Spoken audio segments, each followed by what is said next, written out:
Alright, the man, the myth, the legend. Introduce yourself.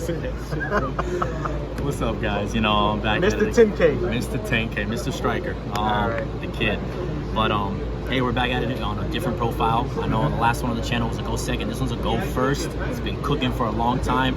New format and post Banlist too.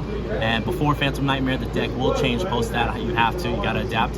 And my matchups was real good. I came in as a game 1 loss, but from that we played against Blue Eyes. We tied. Unfortunately, it was my misplayed on that, and then I won out and we got top 8. We got 8th place, and from 8th place I won top 8 and then lost the top 4 to Centurion. I had to learn the deck. I didn't really play against it a lot, so I'm gonna respect it. You know, Centurion I gotta respect because I lost to it. Any deck I lose to I gotta respect. This is the deck profile going first striker, post Banlist, before Phantom Nightmare. So as we know, of course, you gotta play 3 Ray and the Rosie O'Donnell. This is just standard, no matter what. If you don't see these cards, you don't play the game.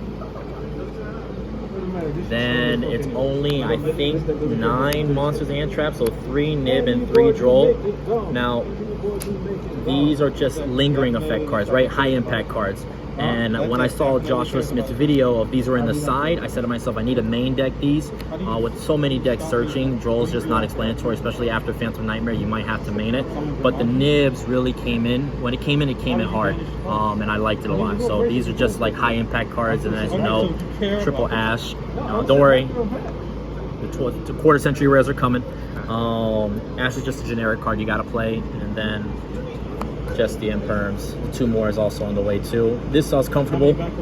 Post Phantom Nightmare, I'll probably put Nib in the side. Like a lot of decks play around Nib, so definitely these will probably be in the main in my list. But right now, it felt good. I like these a lot.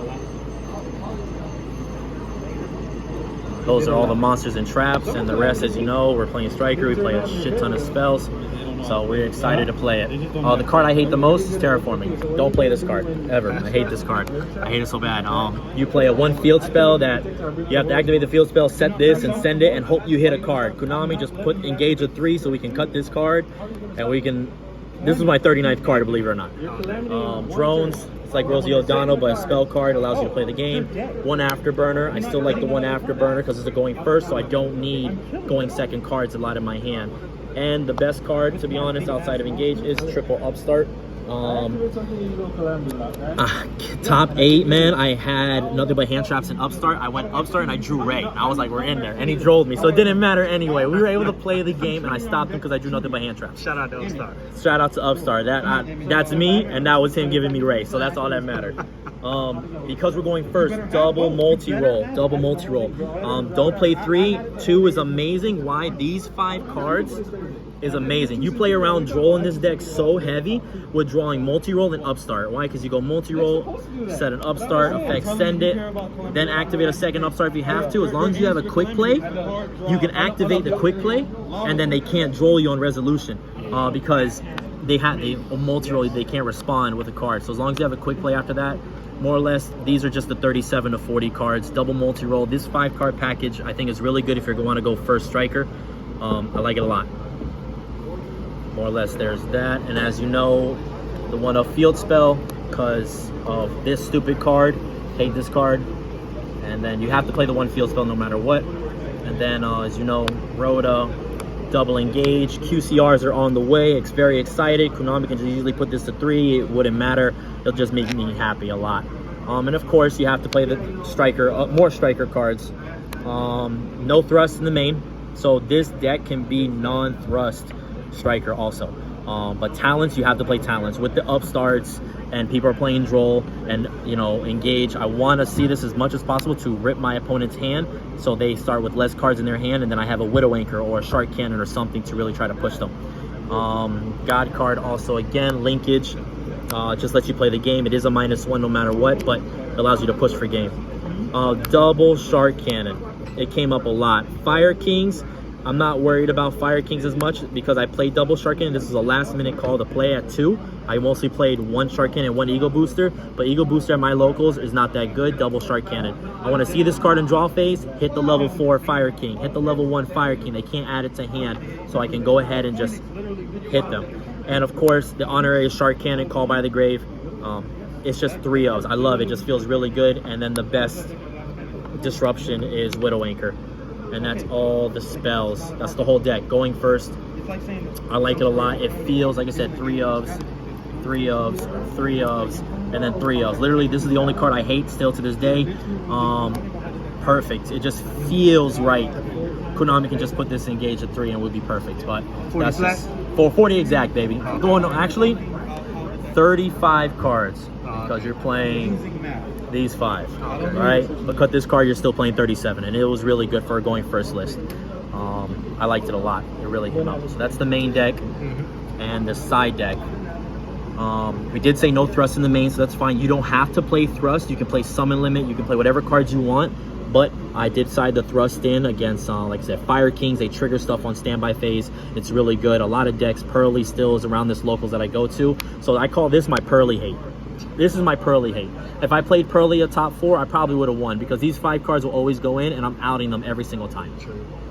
This is my anti-spell hate. Shout out to Pinkertops to 2. I love him. He might be main worthy post Phantom Nightmare, but I don't know. I have to play the card, right? It's like anti-spell, 5 cards out your anti-spell, I'm in there. And then of course, any graveyard, DD Crow Bell. Bell's good against Labyrinth, Bell's good against Fire Kings, DD Crow's good against Tearlaments if people are coping on that, but DD Crow's just good in general. Double Shark Cannon Call By made this obsolete, but I cited the Bell in almost every time. So like I said, if you don't want to play these 5 cards right here, if you don't want to play Thrust and you want to play going first, that's fine. You can easily just cut these 3 cards out and play 3 Spellbound for Pearly or 3 Spellbound for something, or not even. You can just play 3 Book of Moon, and then these last 3 cards, that means you're cutting the Pinkertops, and these 3 cards can be Summon Limit. And then you would just main deck a 1 of in the main deck. Like cut Terraforming and play another 1 of. But all this would have been fine. You don't have to play Thrust. I just respected Pearly, and I like the idea of Joshua Smith said 5 ofs. So they don't brick, and these are 5 ofs. 5 ofs for Pearly, 5 ofs for anti-spell, 5 ofs for Graveyard. And you're always taking out Upstart and Terraforming post game 1, after game 1, every single time. So that's already 4. So you just take out another card that you don't think it's good in the matchup and play 5. Sometimes I cut out a multi-roll to 1 because I play 2, and I'll only do that if I'm cutting out the nibs. So it's another 4 cards coming out, and then you just interchange. Guys, that's the deck. It's very smooth. I like it a lot. Going first striker. I'm gonna show you the extra deck real quick. So as you know, tokens. Typhon, really good. It just sucks it came up that Typhon is a fiend, not a machine, because under linkage you can't make this. A corrective action on my part on my top 4. So, but this is really good. Sooner or later this will be obsolete. Once this is obsolete, you always will play this card anyway. But Zeus I didn't summon Zeus at all, so you can easily side out the Zeus. Access code, Dark Charmer. This is just to kill. People are playing darks, like this is a dark. I got one, and I'm really happy I got one for Christmas, and so from there I have to play it. If not, don't worry. You don't have Thrust, you don't have SP. This can be Azalea. You can play Azalea and you'll be fine. You don't even have to play Droll. You can play Veilers. That's your lights and your darks, because Nibs also. So if you have the normal Veiler, then you can make Azalea and pop something. So don't worry, guys. Definitely budget striker for no Thrust, no SP. You could do it. And then the 1 Zeke. Triple, of course, best. Kinda.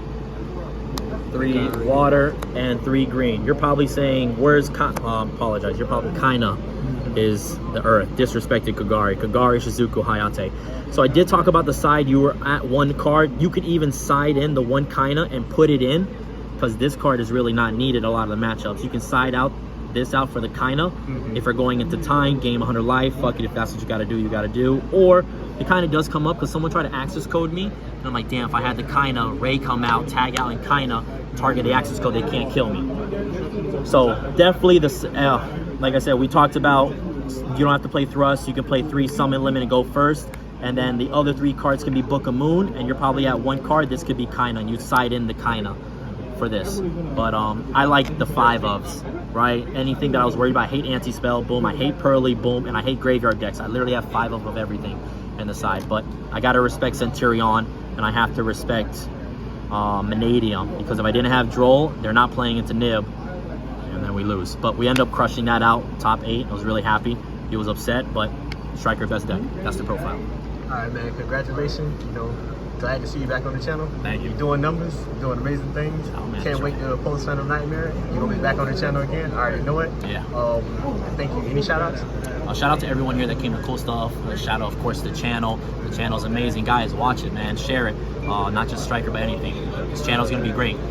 Anyone that played today, anyone that just loves the Striker deck, see you. And a shout out to Gio. He's always been that person to help me out. And I wouldn't have these cards, I wouldn't have these ideas if it wasn't for him. He's a true Striker player. Shout out to Gio, man. Shout out to Gio. Thank you and congratulations again. Thank you so much, man.